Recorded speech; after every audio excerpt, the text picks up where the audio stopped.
बिस्मिल्लाहिर्रहमानिर्रहीम। हमायूं सरवर बोदला। मेरे दोस्तों, मेरे भाइयों, मेरे अजीजों, उम्मीद है तुम सारे खैरियत ना होगे। अल्लाह ताला तुहानू आदे हिफ्ज़ मान रखे। पिछले कुछ चंद दिनों तो एक खबर भी गर्दिश कर रही है ते लोगों के मुशाहदे च भी सारी चीज़ां आईयां ने कि क्या जो असी टैक्स दे के आदे पैसे आदि मेहनत और हलाल कमाई दे विचों जो असी आदे बाल बच्चों वास्ते सौदा सरफ खरीदते पे हैं, क्या वो दुरुस्त है? क्या वो म्यारी है? क्या साड़ी सेहत के मुताबिक वो पूरा है? हर किस्म की लैबोरेटरी च पूरा है? ते बड़ा अफसोस मैनू होया इस गल का कि तकरीबन बनास्पति घ्यो के अद्धे नालों ज्यादा जो सैंपल है ना जी, वो PCSIR ने चैक किए ने ते 491 उन्होंने टोटल चैक किए ने ते 176 पास होए।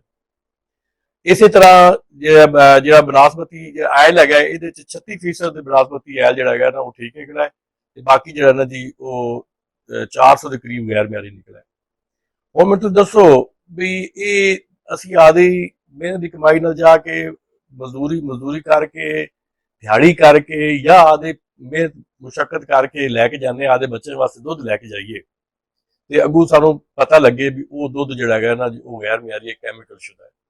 ਅਸੀਂ ਘਿਓ ਲੈ ਕੇ ਜਾਈਏ ਵੀ ਡਾਕਟਰ ਕਹਿੰਦੇ ਜੀ ਘਿਓ ਲਵੋ ਤੇ ਜਾਂ ਕਿ ਮਿਆਰੀ ਬ੍ਰਾਂਡਡ ਲਵੋ ਤੇ ਬ੍ਰਾਂਡਡ 491 ਜਿਹੜੇ ਹੈਗੇ ਨੇ ਘਿਓ ਦੇ ਉਹਦੇ ਚੋਂ 176 ਪਾਸ ਹੋਏ ਨੇ, ਯਾਨੀ ਕਿ ਹਿੱਕ ਦੇ ਨਾਲ अगर दो चेक किए ने बनास्पति घी किए ने एक गैर म्यारी है, मोजे सेहत है, और दूसरा जो हर दो च एक गैर म्यारी निकला।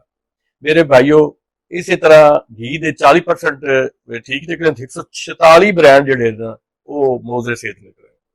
ਹੁਣ ਮੈਨੂੰ ਦੱਸੋ ਕੈਮੀਕਲ ਦੁੱਧ ਅਸੀਂ ਆਦੇ ਪਿਆਰਿਆਂ ਬੱਚਿਆਂ ਨੂੰ ਪਿਲਾ ਰਹੇ ਹਾਂ, ਇਸੇ ਤਰ੍ਹਾਂ ਦੁੱਧ ਦੇ ਵਿੱਚ ਵੀ ਗੈਰ ਮਿਆਰੀ ਹੈ। ਇਹ ਤਾਂ ਇਹਨਾਂ ਕੰਪਨੀਆਂ ਚੈੱਕ ਹੋਇਆ ਤੇ ਹੁਕੂਮਤ ਜਿਹੜੀ ਨਾ ਚੁੱਕਾ ਦੇ ਕੋਲ ਰੱਖੀ ਬੈਠੀ।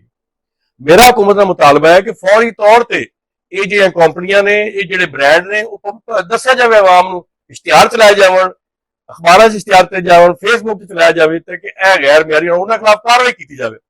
ਚੁੱਪ ਨਹੀਂ ਬਰਦਾਸ਼ਤ ਹੋਏਗੀ। ਸਾਨੂੰ ਪਤਾ ਹੈ ਇਸ ਗੱਲ ਦਾ, ਅਸੀਂ ਸਮਝਦੇ ਹਾਂ। ਤੁਸੀਂ ਸਾਨੂੰ ਸਮਝਦੇ ਪੈ ਜੇ ਕਿ ਅਸੀਂ ਜਿਵੇਂ पाकिस्तान के रहने वाले लोग ही नहीं है, असी पता नहीं कौन है, असी इंसान नहीं है। इंसान तो कोई आखिरी कोई जगह हैगी है तो असी उथे सानू समझ दो। सानू बिल्कुल पता है भी साडा कोई हकूक नहीं है, सानू बिल्कुल पता है साडा इस मुल्क ते कोई हक नहीं है। लेकिन अगर असी साडी एक नस्ल जवान हो गई, अगर असी आदे बच्चों आदे पैसों नाल कोई भीख नहीं, कोई किसी को रिश्वत नहीं, कोई रिश्वत बाजारी नहीं हैगी, असी आदे तौर पर मजदूर तबके च मैं गल कर रहा कि ਅਸੀਂ ਜਾ ਕੇ ਜਦੋਂ ਘੀ ਲੈ ਕੇ ਜਾਵਾਂਗੇ ਤਾਂ ਆਦੇ ਬੱਚਿਆਂ ਨੂੰ ਕੀ ਕੈਮੀਕਲ ਨਾਲ ਪਵਾਵਾਂਗੇ। ਅਸੀਂ ਇੱਕ ਦੁੱਧ ਲੈ ਕੇ ਜਾਵਾਂਗੇ ਤਾਂ ਆਦੇ ਮਾਪਿਆਂ ਨੂੰ ਕਿਆ ਕੈਮੀਕਲ ਦੁੱਧ ਪਵਾਵਾਂਗੇ। ਕੋਈ ਜੀਵਨ ਦੇ ਰਹੇ ਹੋ ਤੁਸੀਂ ਪਾਕਿਸਤਾਨ ਦੇ ਵਿੱਚ ਕਿਸੇ ਨੂੰ। ਮੈਂ ਹੁਕੂਮਤ ਨੂੰ ਮੁਤਾਲਬਾ ਕਰਨਾ ਫੌਰੀ ਤੌਰ ਤੇ ਉਹਨਾਂ ਕੰਪਨੀਆਂ ਦੇ ਨਾਂ ਦਿੱਤੇ ਜਾਵਣ, ਦੱਸੇ ਜਾਵਣ ਔਰ ਉਹਨਾਂ ਦੇ ਭਾਰੀ ਜੁਰਮਾਨਾ ਟੈਕਸ ਐਡ ਕੀਤਾ ਜਾਵੇ। ਅਗਰ ਕੋਈ ਬੰਦਾ ਗੱਲ ਕਰਦਾ ਤਾਂ ਤੁਸੀਂ 780 ਦਾ ਪਰਚਾ ਦੇ ਦਿੰਦੇ ਹੋ। ਅਗਰ ਕੋਈ ਜਲੂਸ ਕੱਢਦਾ ਤਾਂ ਉਹਦੇ ਪਰਚੇ ਲੱਗ ਜਾਂਦੇ ਨੇ, ਪਰਚੇ ਹੋ ਜਾਂਦੇ, ਜੇਲ੍ਹ ਪੁਲਿਸ ਮਗਰ ਲੱਗ ਜਾਂਦੀ ਹੈ। ਇਹਨਾਂ ਦੇ ਮਗਰ ਪੁਲਿਸ ਕਿਉਂ ਨਹੀਂ ਤੁਸੀਂ ਲਾ ਦੇ? ਇਹਨਾਂ ਦੇ ਮਗਰ ਤੁਸੀਂ ਅਦਾਰੇ ਕਿਉਂ ਲਾ ਦੇ ਜਿਹੜੀ ਜ਼ਹਿਰ ਵੇਚ ਰਹੇ ਨੇ? ਇੱਕ ਤਾਂ ਚਲੋ ਬੰਦਾ ਹੈ ਨਾ, ਉਹ ਕਹਿੰਦਾ ਜੀ ਮੈਂ ਆਦੀ ਮਰਜ਼ੀ ਨਾਲ ਕੋਈ ਜ਼ਹਿਰ ਲਵੇ, ਜੋ ਮਰਜ਼ੀ करे, आदे पैसे ਨਾਲ ਲੈ ਗੋਲ करे, खराब करे। एक ਜਿਹੜਾ शरीफ आदमी है वो आदे बच्चों वास्ते ओरिजिनल चीज लैके जा रहा है। 1500 रुपये तो यार मतलब है ना वो मजदूरी है। तो तुम अगर अद्धा किलो घ्यो लीए तो घ्यो भी 2 नंबर लीए, दुध लीए पैकेट तो भी 2 नंबर होए तो फिर मुआशरा रहने के काबिल है, फिर मुल्क रहने के काबिल है। मैं बिल्कुल आवाज उठावांगा और मैं आखिरी हद तक जावांगा और मैं सारे दोस्तों मैं दोनों दोस्तों को अपील करना कि मेरा साथ दो, मेरे नाल शामिल हो। तुसी जेडे लोग सोशल काम कर रहे हो, जेडे लोग तुसी समाजी काम कर रहे हो, जेडे असी मुआशरे बेहतर बनाने वास्ते कोशिश करते, मेरे सारे दोस्तों तुहाडी दी मदद दी इमदाद की जरूरत है। मेरी आवाज बनो, मेरी आवाज उठाओ। मेरे दोस्तों गलियां महल्ले ये सारी चीजें इत्थे रह जानियां ने।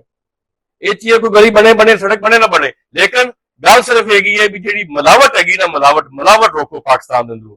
क्योंकि असं मिलावट वाला दुध पवांगे, मिलावट चीज़ा खावांगे तो फिर पाकिस्तान किवें तरक्की करेगा, फिर दुश्मन नाल किवें जंग लड़ सकते हैं। तो मेरी तमाम वजारत सेहत नूं भी, वज़ीर आला पंजाब नूं भी, शहबाज शरीफ साहब नूं भी सारे अपील है फौरी तौर पर कंपनियां बैन की जावन और उन्हें प्रोडक्ट रोकी जाए और दस्या जाए भी दुश्मन ने, ये पाकिस्तान के दुश्मन ने, ये इस्लाम के दुश्मन ने, क्योंकि मिलावट का सख्ती नाल साडे इस्लाम दे विच मना किया गया है।